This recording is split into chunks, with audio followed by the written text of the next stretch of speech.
As a filmmaker, Jon Turteltaub has always prided himself on his versatility, and over the years he has tackled everything from romantic comedies, While You Were Sleeping, to family films, The Kid, to action blockbusters, National Treasure, to a movie about the 1988 Jamaican Olympic bobsled team, Cool Runnings. Still, when he was approached in 2016 with the idea of directing The Meg, a film about a rampaging prehistoric giant shark, Turteltaub wasn't sure he wanted to bite.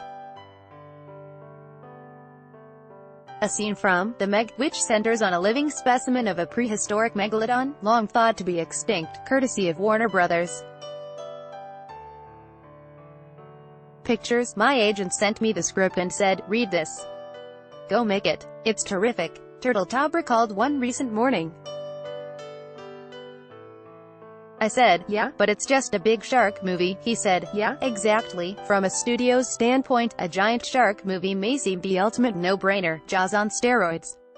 But based on the 1997 Stephen Alton bestseller Meg, a novel of deep terror, The Meg, which reached theaters Friday and boasts an international cast including Jason Statham, Rainn Wilson and Lei Bingbing, had been in development for nearly 2 decades by the time it reached Turteltaub.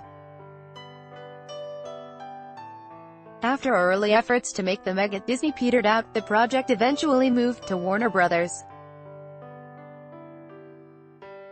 In 2015, it was announced that horror maven Eli Roth was attached to direct the film. But within a year, Roth had dropped out. Article continued below. Despite the shark's long-held status as one of Hollywood's favorite go-to-movie monsters, for a time it seemed no one was sure quite how to crack The Meg. The deeper Turteltaub dug into the idea, though, the more enthusiastic he became. In the story of a group of scientists and deep-sea divers who discover, and inadvertently unleash, a 23-meter megalodon living deep in the ocean, he saw the potential for a crowd-pleasing summer popcorn film that could blend action, spectacle, suspense and comedy.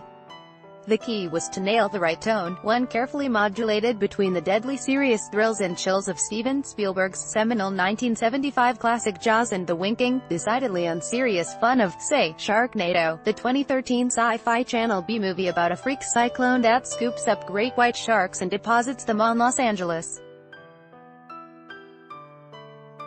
A 6th installment in the Sharknado series, incidentally, is set to air August 19 on Space. Getting that balance right, Turteltaub knew, would be no easy feat. Boy, it was a narrow target to hit, he said. Frankly, I don't know that everybody working on the movie had that tone in their head, but I did.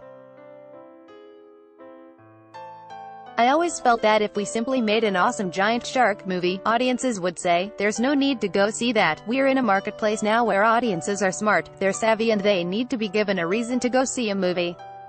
We're not a sequel. We're not a superhero movie. We need to give people a reason to go see this film, something a little different than they've seen. Hollywood's long love affair with the shark stretches back, of course, to Jaws, which single-handedly invented the modern summer blockbuster as we know it. Jaws went on to spawn 3 sequels and numerous other shark-centric movies on the big and small screen, ranging from straightforward thrillers, Open Water, The Shallows, to unapologetically ludicrous romps, Sharktopus. Article continued below. In reality, unprovoked shark attacks are quite rare. On average, there are roughly 80 worldwide a year, most of them non-fatal.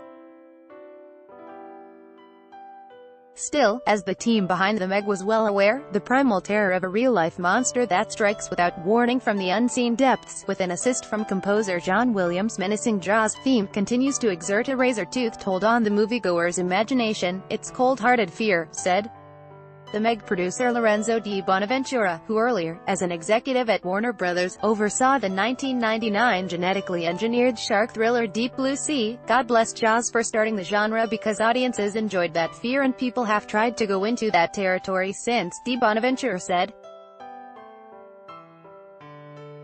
It's tricky territory, though, because, you know, there are a ton of really bad ones. My attitude with The Meg was, if you're going to make a giant shark movie, you'd better not take yourself too seriously. Indeed, from the outset, Turteltaub said, he was determined not to overthink things. Before we started, I said, great literature usually has something like a giant shark representing in an allegorical way some part of the human psyche that needs to be battled. Can we please just make a shark movie in which the shark is just a big shark? He laughed. Everybody gave me a big thumbs up and said, please, even as he leaned into the pure escapism. Turtletub also set out to ground the Meg in some genuine hard science regarding what is known, and as yet undiscovered, about both the deep ocean and the megalodon, which has been extinct for more than 2 million years. I had a very nice phone call with a marine paleontologist where, when he was done laughing at the idea, he gave me some very helpful notes, the director said dryly, adding that he's hoping the film's scientific extrapolations pass muster with the experts. It only takes one with a Twitter account. Clearly, making the Meg has given Turtletub a healthy respect for the challenges of pulling off a giant shark movie. But beyond that, the director said, he also came away with a new appreciation for sharks themselves. I made a point of learning about them and not being one of those hysterical people. Turtletub said, I was with my kids in the ocean in Malibu, standing near the shore when we saw dozens of sand sharks swimming all around our feet. Because of what we learned, we stood there and let them swim around us rather than panic. It was actually really cool. He paused, then added, deadpan, and my kid isn't even upset about his 8 toes.